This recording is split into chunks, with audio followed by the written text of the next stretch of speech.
혼돈한 세대에 믿음으로 살기 위해서 우리가 생각하는 훈련도 많이 해야 합니다. 생각하는 훈련을 해놓지 않으면 우리가 이 땅에 살면서 우리의 생각이 내 생각은 없어지고 다른 사람들의 생각으로 이끌려 갈 수밖에 없습니다. 마치 살아있는 물고기는 물을 거슬러 올라가지만 죽은 물고기는 물을 따라서 그냥 흘러가듯이 우리가 사고의 훈련이 말씀 안에서 되어 있지 않으면 우리는 그냥 세상을 따라가는 것입니다. 또 그렇게 또 살아왔습니다. 근데 사람의 원래 본심은 아담의 범죄에 의해 그 마음에 하나님 두는 것을 싫어합니다. 나는 목사님 하나님 두는 것 좋은데요. 근데 우리 본심은 그렇지 않아요.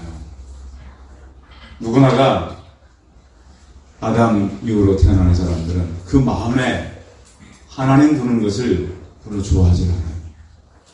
우리가 하나님 좋아하니까 예배하러 왔잖아요. 근데 예배는 올 수 있어요.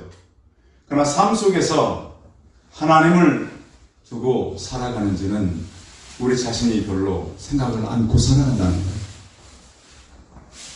그래서 우리가 그렇게 마음이 그러다 보니까 우리 행동 속에서 뭐가 나오냐면 우리 마음이 부패이기 때문에 그 부패한 행동들이 계속 나올 수밖에 없는 거예요. 그래서 우리가 이제 바른 행동을 할 수 있는 우리의 방법은 말씀이 우리 마음에 들어오는 것인데 그게 너무 약해요. 왜냐하면 지금까지 우리가 알고 있는 것은 다 다른 사람들의 지식이었어요. 내 것이 있어요, 없어요? 별로 없어요. 다른 사람으로부터 들었고 다른 사람으로부터 전달받은 것은 금방 사라져요. 내 것이 되는 데는 많은 시간이 걸려요.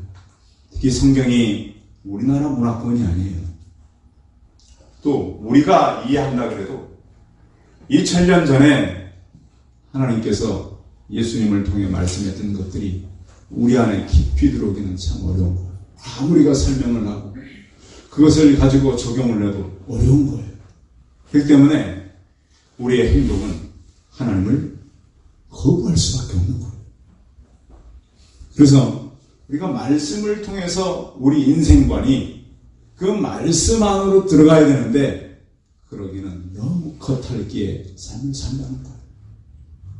그런가 하면 우리의 의지도 마찬가지죠. 우리의 의지는 우리의 어떤 마음과 우리의 생각을 동반하기 때문에 아담이 선악과를 따먹기 전에 그 의지가 먼저 하나님을 배신한 거예요. 선악과를 먹고 안 먹고는 둘째 문제예요. 그 의지가 먼저 하나님을 배신했단 말이에요. 그래서 우리 그러면 우리의 의지를 가지고 하나님의 의지를 꺾을 수가 있을까요? 성경은 그럴 수 없다고 말했습니다. 사람의 몸을 입고 오신 예수 그리스도는 그 하나님을 꺾을 수 없는 의지를 우리에게 보여주셨어요. 우리에게는 의지의 자유가 있어요. 그런데 그 자유로운 의지를 가지고 하나님의 의지를 꺾을 수 없다라고 하는 그런 생각을 가져야 되는 거예요. 그래서 우리 인생은 누구의 뜻대로 살아가는 거죠? 내 뜻대로? 내 의지대로? 사람은 그렇게 하려고 해요. 그것이 전부 다 세상으로부터 우리가 받은 훈련이에요. 그것이 우리의 마음이고 우리의 사고고 우리의 행동이란 말이에요. 근데 성경은 누구의 의지대로 우리가 살아간다고요? 하나님의 의지대로 살아가는 거예요. 그게 되지 않으니까 모든 자유의지를 하나님께서 가져간 거예요. 자, 우리가 이렇게 우리의 사고와 우리의 의지를 하나님께로 맞춰가야 되는데 왜 그러면 이렇게 되지 않을까요? 되지 않는 몇 가지 이유가 있어요. 그 이유는 우리가 살아가는 세상이 물질이 최고라는 거예요. 여러분 여러분, 그래요, 안 그래요?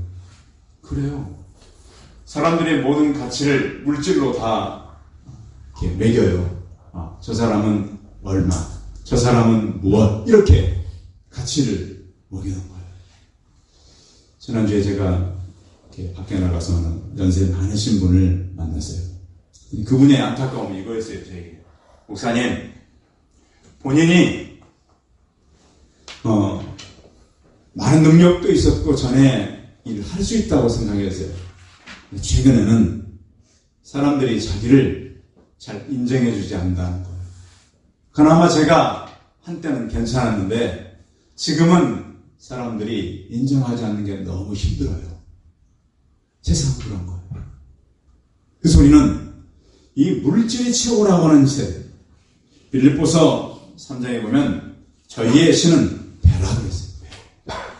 배를 섬기는 사람. 사람의 가치를 먹일 때 물질로 먹이는 시대. 또 우리가 살아가는 시대는 쾌락을 위해 살아가는 시대예요. 먹고 놀고 즐기는 것을 정말 사람들은 잘합니다. 그것을 위해 살잖아요. 그래서 이것은 원래 하나님께서 사람에게 주신 목표가 아니에요. 근데 목표가 아닌 것을 위해서 그렇게 살아요. 선진국의 많은 사람들이 돈 모아서 여행 가는 것이 그들의 삶이에요. 여러분도 그렇습니까? 우리 인생을 자꾸 이런 그런 식으로 살아가는 거예요. 또한 윤리와 도덕은 이미 사라졌어요. 진리도 길에 버려지는 이 시대를 우리는 살아가요. 이런 시대를 살아가면서 우리가 하나님을 섬기고 살아간다는 건 참 어려운 일이에요. 우리는 참 힘든 선택을 계속 하며 살지 않으면 어려워요. 또 시대는 얼마나 속전속결로 일을 처리해요. 최근에 화성에서 사건 일으킨 사람이 감옥에 있었다고 하는 제보가 있었잖아요. 시간이 너무 지났다. 그 이유는 왜 그 사람이 빠져나갈 수가 있었느냐? 신발 사이즈가 맞지 않았다는 겁니다. 너무 빨리 처리하다 보니까 그 사람 도망간 사람의 신발 사이즈는 그 사람의 신발 사이즈가 이런 얘기들이 다시 나오잖아요. 일을 빨리빨리 처리하다 보니까 해결할 수 있는 일을 너무 많이 해결하지 못합니다. 요즘 시대도 그렇잖아요.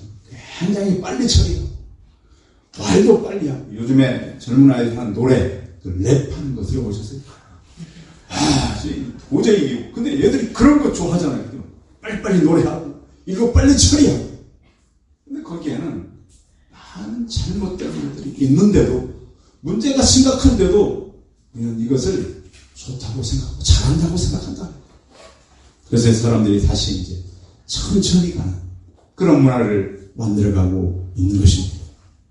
그러면 이런 시대를 우리가 살아가면서 구원받은 우리가 어떻게 하나님의 백성답게 거룩한 산제사로 우리가 드려지며 살 수 있는가? 세상은 자꾸 우리를 따라오라 그러고 우리는 말씀에 맞춰가야 하고 오늘 청교도는 이런 얘기를 했습니다. 성이 아무리 견고하더라도 내부에 배반 세력이 있으면 적들로부터 안전할 수가 없다고 했습니다. 그런데 그 배반 세력이 마음에 있다는 여러분 마음이 여러분을 배반하는 거 알고 계셨습니까? 여기는 내 마음을 많이 인정해줘요. 내 마음이 나를 죽음의 길로 가고 있는데도 인정해주는 삶을 살고 있다. 나는 아닐 것 같죠? 그렇지 않아요. 제 주변에 보면 사람들이 지금 그의 마음은 그가 지금 지옥을 향해서 달려가요. 그럼 내가 그 마음을 인정하고 있다. 그런데 내 마음이 나를 배신하고 가는데도 내가 그것을 알 길이 없어요. 또 우리 마음은 빙산의 일각과 같지 않아요. 알 수 없어. 나도 잘 몰라요. 사람의 마음. 나도 몰라요. 마음에 숨겨진 동기를 우리가 알 수가 없어요.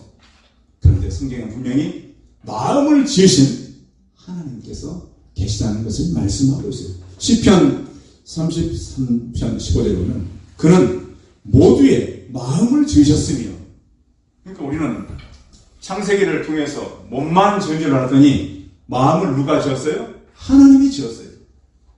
우리 속에 마음을 지어놨어요. 그들이 하는 일을 굽어 살피시는 일이다.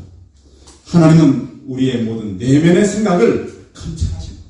그래서 사람들은 모르지만 우리의 생각을 마음을 창조하시고 그것을 감찰하죠. 그래서 다윗은 시편 51편 10절에 보면 하나님이여 내 속에 정한 마음을 창조하시고 하나님 이미 지어진 마음을 다시 재창조해 주십시오. 하나님은 재창조가 가능합니다. 그래서 우리도 하나님 내 마음에 정한 마음 깨끗한 마음을 다시 만들어 주옵소서라는 기도가 우리의 기도가 되기를 바랍니다. 왜냐하면 우리의 마음은 하나님에게서 떠나 있거든요. 그렇게 살기를 원하거든요. 내 안에 정직한 영을 새롭게 하소서. 다윗의 기도문을 보면요, 우리가 뭐 사고 만회한다고 그러고 기피한다고 그러는데 이 영성을 따라갈 수가 없어요. 현대인들이 그 영성을. 우리가 자기 몸을 산제사로 드린다고 하는 것은 무슨 뜻일까요? 우리 몸을 속죄 제물로 우리가 드릴 수는 없어요. 왜? 속죄 제물은 이미 예수 그리스도께 다 제물로 드리셨어요. 그러면 우리가 하나님께 드려야 되는 이 제사의 의미는 번제가 맞아요. 여러분 번제 아시죠? 번제는 태워서 드리는 제사예요. 그 제사를 드리라고 하는 거예요. 자, 1절 다시 한번 읽어보세요. 1절 시작.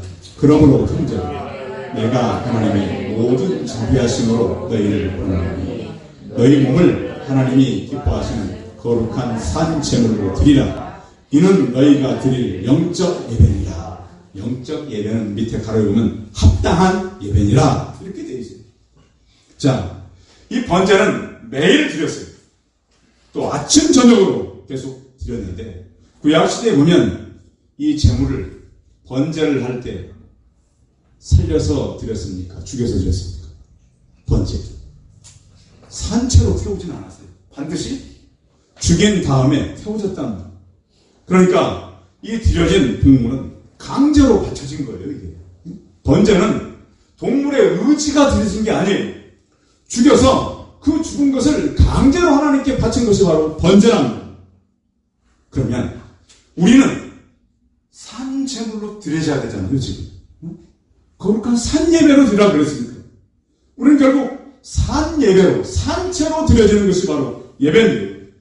산 제물로 드린다고 하는 것은 하나님을 위해서 살라고 하는 것을 의미하고 있어요. 성도 여러분, 우리 예배는 꼭 정한 시간만 예배가 아니라 우리의 삶이 산 제사가 되길 바랍니다. 그러니까 우리가 살아가면서 하나님의 생각을 내 마음 가운데 품고 아침 저녁으로 늘 그분께 드려집니다. 낮에도 마찬가지입니다. 그렇게 우리가 산 제물로 산다면 우리가 갖고 있는 우리 안의 욕망, 욕심이 사라져가는 것이죠. 구원받은 성도가 자기가 주인이 아니라 하나님이 내 주인 되심을 인정하고 사는 것이 바로 산 제사라는 거예요. 살아있는 제물로 우리가 날마다 드려지고 그걸 인정하고 사는 것이 바로 산 제물로 드려지는 거룩한 예배예요. 그러면 이렇게 살기 위해서는 우리가 하나님 제1주의로 살아야 해요. 하나님을 1번으로, 나는 2번이고 그 모든 것은 다음이에요. 그런데 그렇게 살기 위해서는 어떤 도구가 필요한데 그렇게 살아가기 위해서 우리에게 주어진 도구가 바로 신구약 말씀입니다. 천재는 없어지지만 하나님의 말씀은 없어지지 않을 것입니다. 디모데후서 3장 10절에 보면 너는 배우고 확신한 일에 거하라. 그 안에 말씀 안에 거하라고 우리에게 교훈하고 있습니다. 세상에 속한 것이나 육신에 속한 것이나 물질에 속한 것을 우리가 소망하고 살지 않고 생명과 성령에 속한 것을 우리는 바라보며 살아가는 것입니다. 디모데후서 6장 10절에 보면 내가 이 세대의 부한 자들을 명하여 마음을 높이지 말고 정함이 없는 재물에 소망을 두지 말고 오직 우리에게 모든 것을 후해 주시고 누리게 하시는 하나님께 소망을 두라고 그랬습니다. 여러분, 소망을 여러분 자신이나 환경이나 다른 사람에게 두지 마시고 하나님께 두시기 바랍니다. 그 마음이 하나님 앞에서 발견되길 바랍니다. 그래서 우리는 예배를 드리면서도 내가 산 제물인 것을 잃어버릴 때가 참 많다는 거예요. 그런데 우리에게는 두 가지 소욕이 있어요. 우리가 예수를 믿고 구원받았지만 성령을 모셨어도 그 소욕을 하나님께서 가져가지는 않았어요. 그냥 두셨다는 거예요. 육신의 소욕은 아담으로부터 물려받은 자연인의 성품이에요. 그런가 하면 성령은 성령을 받을 때 하나님께서 주신 성령의 소욕이랍니다. 그래서 우리 안에 두 소욕이 있어요. 여러분, 하나님께서 성령을 주실 때 육체의 소욕을 가져갔더라면 육체의 소욕이 없겠죠. 그럼 여전히 가지고 있어요. 근데 성령의 소욕도 같이 두셨단 말이에요. 그래서 우리는 육체의 소욕과 성령의 소욕이 누구 마음에 전쟁이 우리 마음껏 있는 거예요. 그래서 어떤 사람은 아주 추한 모습이 나타나기도 해요. 하나님 있는데 왜 그럴까요? 누구의 소욕 때문에 그래요? 육신의 소욕 때문에 그러는 거예요. 그래서 우리가 육신의 소욕에 늘 이끌어 살면 육신의 삶을 살아요. 그런데 성령의 소욕에 늘 이끌어 살면 성령의 열매를 맺게 되는 거예요. 그래서 성경은 두 싸움에 우리가 늘 있음을 말씀하는 거예요. 성령의 소욕을 따라 살면 언제나 거룩의 열매를 맺지만 육체의 소욕을 따라 살면 비참한 그런 악한 것들을 우리가 따라 사는 거예요. 그래서 바울이 이렇게 말했어요. 로마서 7장에 오라 나는 공고한 사람이다. 누가 나를 이 사망의 몸에서 건져내랴 하며 탄식했던 탄식이 바울을 통해 나타나는 거예요. 여기서 건져준다는 것은 구원의 문제가 아니라 우리의 육체의 소욕에서 건져주는 것을 말해요. 성도 여러분, 그러한 전쟁이 여러분 안에 있습니까? 한 주간 살아오면서 내 생각대로 살았다면 우리는 육체를 따라 산 것입니다. 이제는 우리가 하나님 안에서 내가 거룩한 산제물로 드려지고 성령의 소욕을 쫓아 살려고 하는 그런 영적 전쟁이 우리 안에 있으면서 우리는 또한 그 전쟁을 통해서 성령을 따라 선택하는 믿음의 사람들이 다 되시기 바랍니다. 두 번째는 우리가 사는 시대입니다. 할머니 말씀 2절 읽어보겠습니다. 2절 시작. 너희는 이 세대를 본받지 말고 오직 마음을 새롭게 함으로 변화를 받아 하나님의 선하시고 기뻐하시고 온전하신 뜻이 무엇인지 분별하도록 하라. 그랬습니다. 우리가 살아가는 세대는 고통하는 세대입니다. 바울이 디모데에게 그랬죠. 내가 이것을 알라.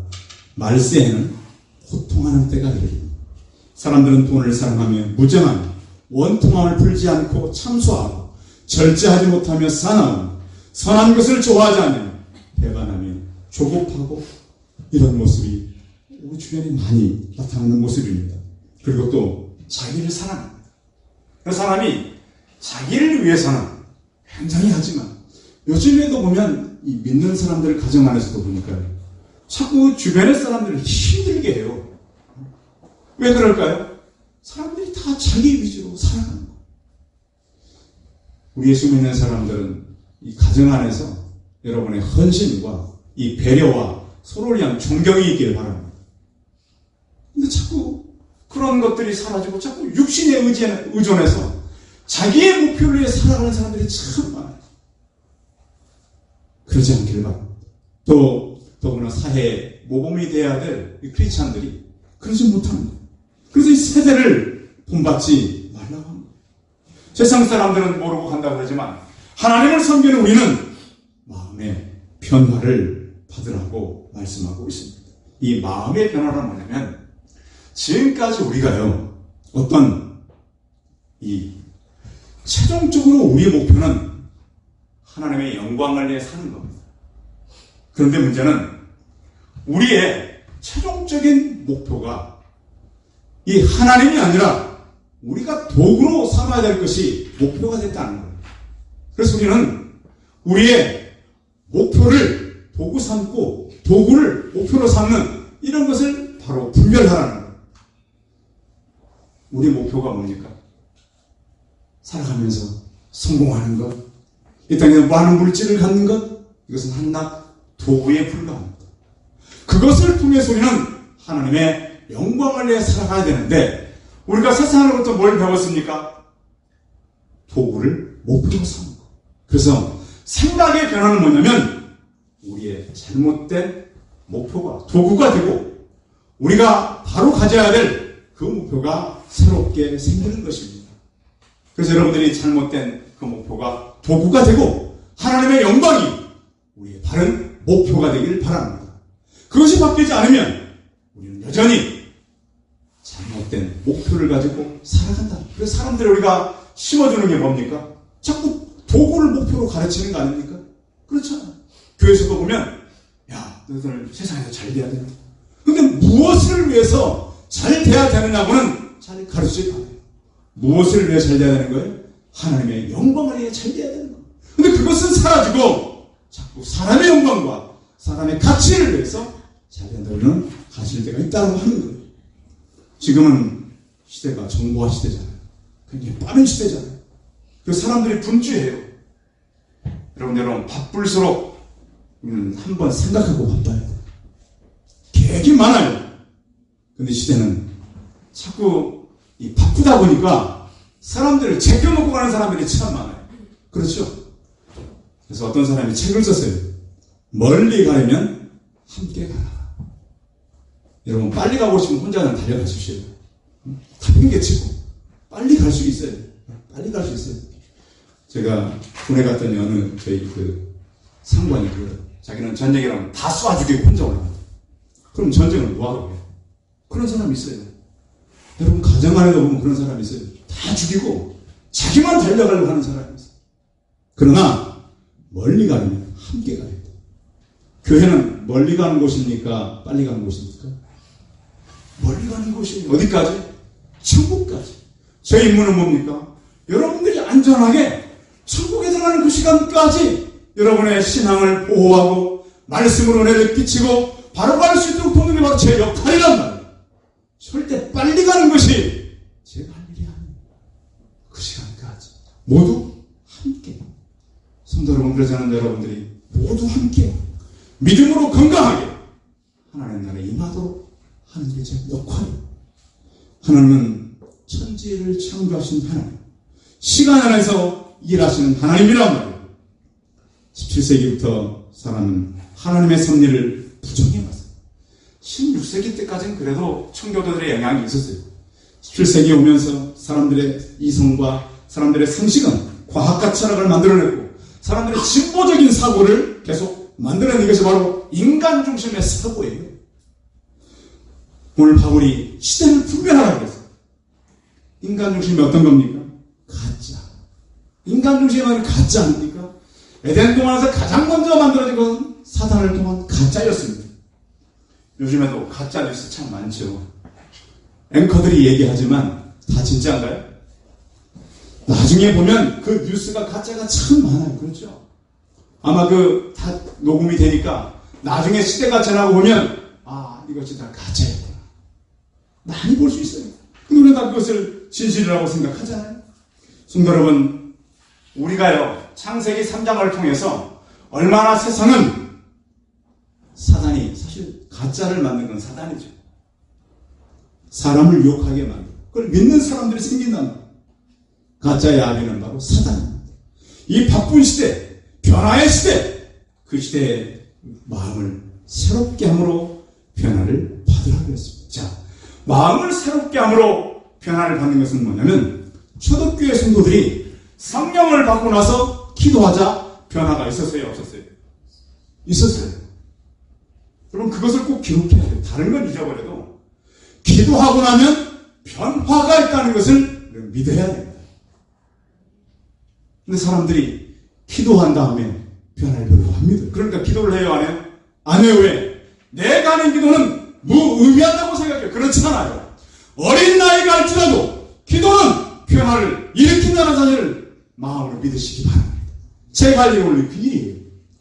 성도 여러분, 아무리 부족한 기도라도요, 아무리 연약한 기도라도요, 기도는 변화가 있어요. 초대교회 성도들이 성령을 받고 기도하자 전도의 역사가 일어났어요. 사도 바울이 담에서 예수 그리스도를 만나고 그가 기도하자 온 아시아가 변했어요. 유럽이 변했어요. 로마가 그를 이기지를 못했어요. 성도 여러분, 대한민국이 기독교를 이길 줄 아십니까? 이길 수 없습니다. 왜냐하면 물론 제 주변에 실수하는 많은 분들 계시고 뉴스를 통해서 우리의 민낯을 낱낱이 보여주는 뉴스도 참 많습니다. 그러나 진정으로 하나님 꼭 기도한다면 그 기도는 변화를 일으킬 것입니다. 성도 여러분, 오늘부터 그 믿음을 가지고 기도하시기 바랍니다. 여러분 혹시 어려운 형편을 만났습니까? 여러분이 해결하지 못할 어려운 일들을 만나셨나요? 내가 믿음으로 기도하는 그 상황은 변화한다는 사실을 마음에 믿고 하나님께 신실한 마음을 기도하시기 바랍니다. 그 역사는 여러분의 가정에 나타날 것이고 개인에게 나타날 것입니다. 그런데 문제는 우리의 마음이 부패해 있다는 거예요. 농부가 농사하려면 뭐부터 해야 되죠? 밭에 농사를 지려면 뭐부터 하던가요? 밭을 갈지 않고는 농사를 제대로 지을 수 없어요. 우리 마음도 마찬가지예요. 호세아서 10장 10절에 보면 너희가 자기를 위하여 공의를 심고 인애를 거두라. 너희 묵은 땅을 기경하라. 가라는 거예요. 우리가 우리 마음을 다시 바꿔야 돼요. 또 하나님 앞에서 우리 마음이 하나님을 향한 마음으로 변화돼 가야 되는데요. 제가 지난주 화요일날 세차하러 갔다가 세차하는 동안 이제 기다려야 되잖아요. 들어가 보니까 신문이 있어서 그 신문에 에세이란을 읽어봤어요. 근데 이 분이 아마 기독교인일 가능성이 좀 있어요. 이 글을 쓴 분이. 잘 들어보십시오. 수박 한 덩이가 채운 아파트 소음공사라는 얘기였습니다. 이 초여름, 지난 여름이죠. 고관절 수술을 해야 됐는데 이유는 굉장히 미뤄왔기 때문에 이 뼈가 손상이 많아져가지고 3개월 동안 이 수술을 하고서 수술을 했으니까 이 발을 쓸 수 있으면 안 된다는 거예요. 그래서 이제 이 집에 계속 있습니다. 이분이 사는 이 아파트가 18층인데 하루에 한 번만 이 휠체어를 타고 그 아내가 나갔다 오실 수 있으니까 그렇게 했는데 문제는 이제 밑에서 자기는 18층에 사는데 16층에서 공사를 하는데도 막 소음이 들리더래요. 근데 자기는 이제 3개월 동안 아파트에 있어야 되는데 지난 여름 얼마나 더웠어요. 근데 문제는 16층이 끝나고 자기는 18층에 사는데 19층이 공사를 시작한다고 이제 엘리베이터 안에 붙여진 거예요. 밖에는 잘 못 나가는데 한 달 동안 공사 기간도 이렇게 있었던 거예요. 그러니까 이제 얼마나 시끄러워. 글에 보니까 이렇게 쓰여 있었어요. 집안에 박혀 무더위와 심하는 이 한여름에 수리 공고문은 솔직히 들어기까지 했다. 다음날부터 엄청난 굉음이 머리 위에서 울리기 시작했다. 아파트 위에서 공사하면 아래층이니까 얼마나 시끄럽겠어요. 애들이 뛰어다녀도 막 문제를 일으키는 거예요. 그래서 이분이 생각한 게 바로 이거였어요. 아내를 불러서 크고 좋은 수박을 한 덩이 사가지고 공사하는 사람에게 갖다 주자고 제안했다. 그래서 엘리베이터 공고문에 적힌 행사 책임자에게 전화를 했어요. 아래층 사람인데 잠깐 올라가겠습니다. 올라가니까 바로 책임자가 나와있어요. 왜 올라갔겠어요? 그 공사 한두 번 해보는 게 아니잖아요. 이 공사하는 분들이. 소음 때문에 항의하러 왔겠다. 그 휠체어를 타고 수박을 가지고 올라가서 미소를 지으며 이렇게 말했어요. 어제 보니 공사 시작과 종료 시간도 잘 지키고 끝난 뒤에도 쓰레기 말끔히 치우고 휠체어 생활하는 저를 위해 가능하면 소음을 적게 내려고 배려하시는 마음이 느껴지더군요. 그래서 감사의 마음을 들려고 올라왔습니다. 그러니까 이 수박을 한 덩이 가지고 올라왔으니 그분이 한 얘기가 이렇습니다. 제 평생 집수리 여러 번 해봤지만 이런 경험은 처음입니다. 그런 일은 거의 없죠. 수박을 제가 봐도 될지 모르겠습니다. 그리고 얼떨결에 주고 내려왔 다시 전화가 왔어요. 아까는 제가 감사도 제대로 못했는데요. 혹시 고치실 거 있으면 무료로 다 수리해드리겠습니다. 어찌 이런. 근데 읽으면서 기독적인 용어가 몇 개 발견됐어요. 제가 볼 때. 예. 아까는 전화를 끊고 나니 마음이 신선했고 이어진 한 달간의 공사는 예상대로 소음과 전쟁이 있었지만 이상하게도 별로 거슬리지 않았다. 오히려 너무 조용하면 이 사람들이 공사를 제대로 하는지 궁금할 지경이었다. 그야말로 천국과 지옥이 내 마음속에 있다는 것을 실감했다. 한 거예요. 똑같은 소음이지만 오히려 자기가 그 일하는 사람들에게 수박 한 덩이를 사주고 왔더니 달라지더라고요. 소리도. 그 엘리베이터에서 마주친 주민들도 시끄럽다고 불만을 토하려면 내가 그분들에게 친절하게 인사하는 걸 보면서 입을 다물기도 했다. 올여름 수박 한 덩이로 집수리 소음에 전혀 소음을 느끼지 않는 평안을 체험했고, 그것도 기독교적인 용어죠. 네. 덩달아 이웃 간에 따뜻함을 주고받으니 그것만으로 올여름을 잘 보낸 것 같다. 와중에 시간이 흘러 나도 휠체어를 걷고 조금씩 걷고 있으니 신선한 초가을 바람이 더 신선하게 느껴진다. 오늘 신문하던 에세이의 시간들인데요. 성도 여러분, 우리가 이 땅을 살면서 참 이 마음을 좀 바꿔가지고 세상 사람과 소통하는 것은 굉장히 큰 희생과 헌신이 요구됩니다.